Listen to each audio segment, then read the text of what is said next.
कि आपके constitutional rights क्या है। संविधान में एक आर्टिकल 30 है जिसमें अल्पसंख्यकों को 2 अधिकार दिए गए हैं, मौलिक अधिकार। पहला ये कि वो अपनी मर्जी की संस्थाएं, शैक्षिक संस्थाएं कायम कर सकते हैं, और दूसरा ये कि उनका प्रशासन भी अपने हाथ में रख सकते हैं और सरकार को इसमें दखल देने का कोई भी अधिकार नहीं होगा। आर्टिकल 30 वो आर्टिकल है कि अगर पार्लियामेंट भी चाहे तो उसको अमेंड नहीं कर सकती, ऐसा सुप्रीम कोर्ट ने कहा। अगर फंडामेंटल राइट्स को आपको अमेंड करना है तो उसके लिए एक नई कॉन्स्टिट्यूएंट असेंबली बुलाइए, जो नामुमकिन है। इसलिए इतना बड़ा मौलिक अधिकार आपको प्राप्त होता है।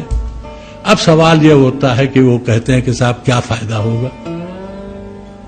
अब फायदा यह होगा कि अगर आपको माइनॉरिटी स्टेटस सर्टिफिकेट प्राप्त है, चाहे वो शासन द्वारा हो या इस कमीशन द्वारा हो, तो आपको सबसे पहली जो आजादी मिलती वो ये कि आप अपनी संस्था का मैनेजिंग कमेटी या गवर्निंग काउंसिल खुद कॉन्स्टिट्यूट कर सकते हैं। सरकार इसमें मदाखलत नहीं कर सकती और न सरकार कोई अपना मेंबर उसमें ठूस सकती है।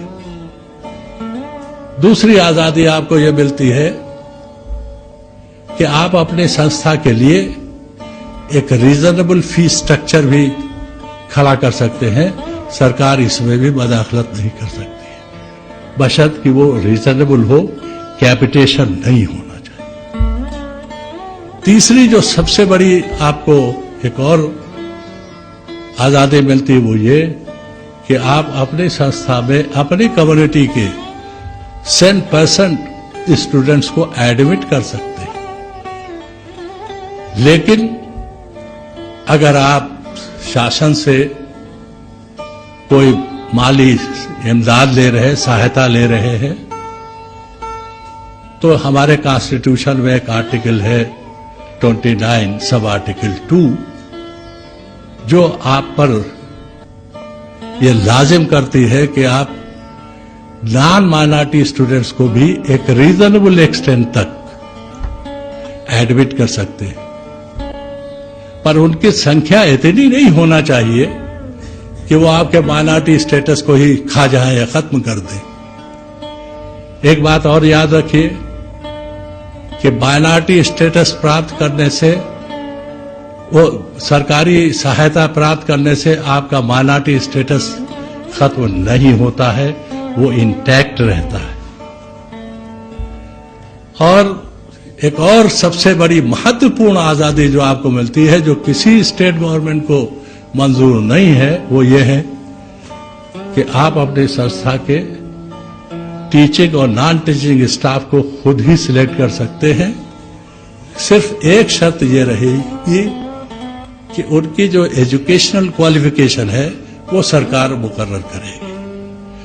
मतलब सरकार के द्वारा मुकर्रर की गई एजुकेशनल क्वालिफिकेशन के मुताबिक ही आपको सिलेक्शन करना पड़ेगा। अब सिलेक्शन भी आपका फेयर होना चाहिए, ट्रांसपेरेंट होना चाहिए, नॉन एक्सप्लॉयटेटिव होना चाहिए। क्योंकि अगर सिलेक्शन आपका फेयर और ट्रांसपेरेंट नहीं है तो सरकार अड़ंगा लगा सकती है।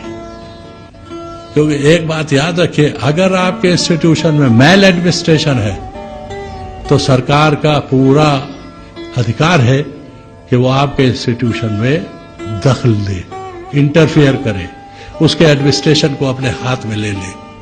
इसलिए सबसे ज्यादा जरूरी यह है कि आप अपनी संस्थाओं में मैल एडमिनिस्ट्रेशन नहीं होने दीजिए। एक और फ्रीडम आपको मिलती है कि आप अपने टीचिंग स्टाफ या नॉन टीचिंग स्टाफ के मेंबरान के खिलाफ डिसिप्लिनरी एक्शन भी ले सकती। इसमें भी सरकार कोई मदाखलत नहीं करेगी। अब इनके अलावा और भी आजादियां आपको मिलती हैं, वो ये कि राइट टू एजुकेशन एक्ट एक माइनॉरिटी इंस्टीट्यूशन पे लागू नहीं होता है। राइट टू एजुकेशन एक्ट में कुछ सेक्शंस ऐसे हैं, कुछ रिक्वायरमेंट्स ऐसे हैं कि शायद संस्थाएं पूरी न कर पाए, अन्य संस्थाएं खासतौर से माइनॉरिटीज पूरी न कर पाए। इसलिए सुप्रीम कोर्ट ने कह दिया कि वो तो लागू नहीं होती, और सही फैसला है। दूसरी ये कि राइट वो policy of reservation in admission भी माइनॉरिटी एजुकेशनल इंस्टीट्यूशन पर लागू नहीं होती।